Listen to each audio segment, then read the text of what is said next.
teman-teman, kami peserta Latsar CPNS BPSDM Kalimantan Selatan tahun 2021, Angkatan 29, Golongan 3, Kelompok 1, yang beranggotakan saya sendiri Yulia Rahmida, ada teman saya Fitriani, Nurma, M. Aulia Rahman, dan Hasmi.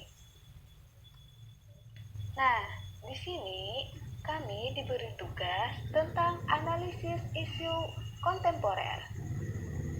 Adapun tema yang akan kami angkat dari analisis isu kontemporer ini yaitu COVID-19.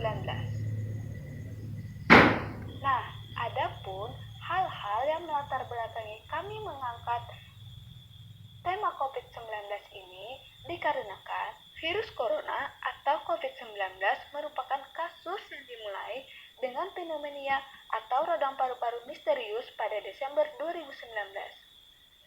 Kasus infeksi pneumonia ini memang banyak ditemukan di pasar hewan, diduga dibawa kelelawar dan hewan lain yang dimakan manusia hingga terjadinya penularan.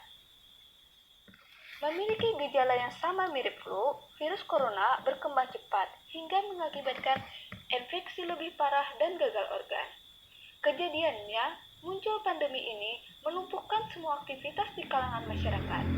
Peningkatan jumlah kasus yang terjadi di dalam waktu singkat sehingga membutuhkan penanganan secepatnya, baik itu dari masyarakat maupun dari pemerintah.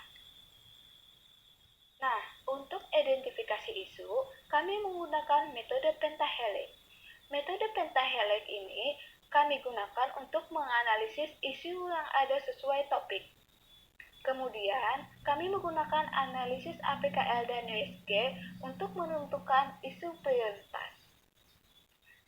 Selanjutnya, kami menggunakan diagram fishbone.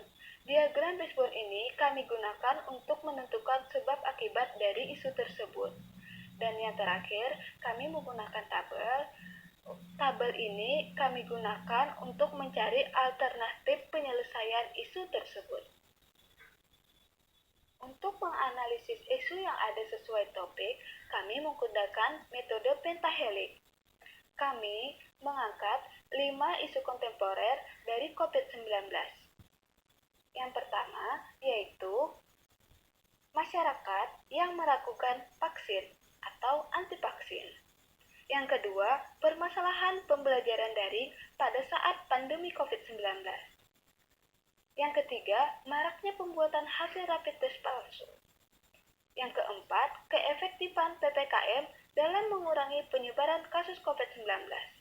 Dan yang terakhir, mudahnya WNA untuk memasuki wilayah Indonesia.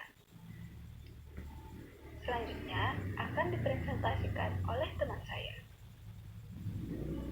Untuk analisis yang pertama, kami menggunakan analisis APKL. Bisa dilihat dalam tabel analisis yang telah kami buat. Ada 5 isu yang kami angkat. Yang pertama, masyarakat yang meragukan vaksin atau anti vaksin. Yang kedua, permasalahan pembelajaran daring pada saat pandemi COVID-19. Yang ketiga, maraknya pembuatan hasil rapid test palsu. Yang keempat, keefektifan PPKM dalam mengurangi penyebaran kasus COVID-19. Yang kelima, mudahnya WNA untuk memasuki wilayah Indonesia.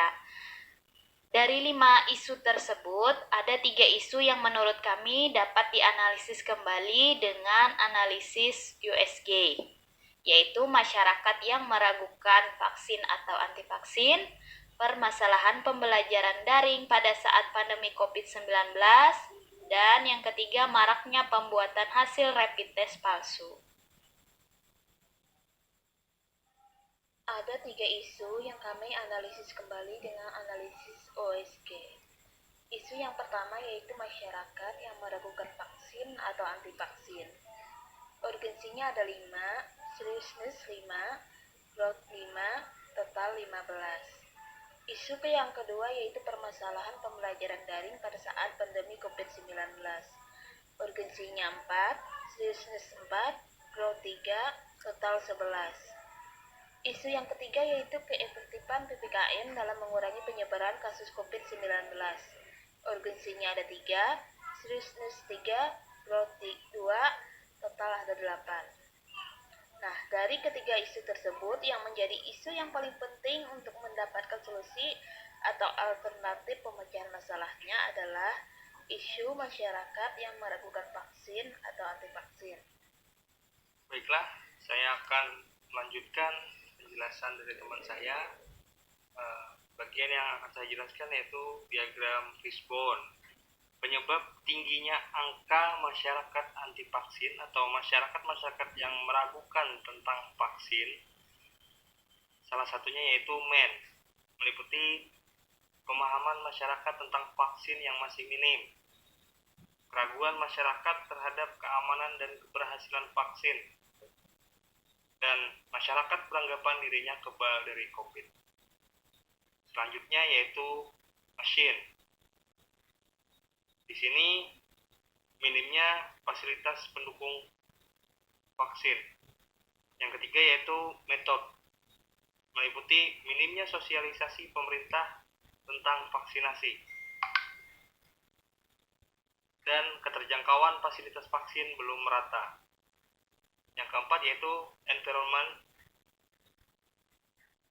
yaitu keraguan masyarakat terhadap adanya vaksin COVID-19 dan maraknya teori konspirasi yang beredar di media sosial. Dan yang terakhir yaitu material, ketersediaan vaksin yang terbatas, dan produsen vaksin merupakan negara virus COVID berasal. Demikian yang dapat saya sampaikan pada diagram fishbone ini. Selanjutnya akan saya serahkan kepada teman saya. Rekomendasi alternatif penyelesaian isu masyarakat yang meragukan vaksin atau anti vaksin. Penyebabnya adalah kurangnya sosialisasi dan pemahaman masyarakat tentang pentingnya vaksin. Di sini kami mengangkat dua alternatif penyelesaian. Yang pertama, memberikan pemahaman tentang vaksin kepada masyarakat. Sedangkan tahapan alternatifnya adalah mendata masyarakat yang belum divaksin dan melakukan sosialisasi tentang pentingnya vaksin. Hasil yang diharapkan, munculnya kesadaran masyarakat untuk mengikuti vaksinasi. Pihak yang terkait adalah pemerintah daerah dan masyarakat setempat. Alternatif penyelesaian yang kedua yaitu penggunaan media sosial sebagai sarana sosialisasi mengenai vaksinasi. Tahapan yang dilakukan adalah membuat konten yang menarik perhatian pengguna media sosial dan mengupload konten di berbagai media sosial yang banyak digunakan oleh masyarakat. Hasil yang diharapkan, sosialisasi vaksinasi jadi lebih cepat dan mencakup masyarakat luas. Pihak-pihak yang terkait yaitu pemerintah daerah serta masyarakat. Demikianlah presentasi dari kami kelompok 2. Assalamualaikum warahmatullahi wabarakatuh.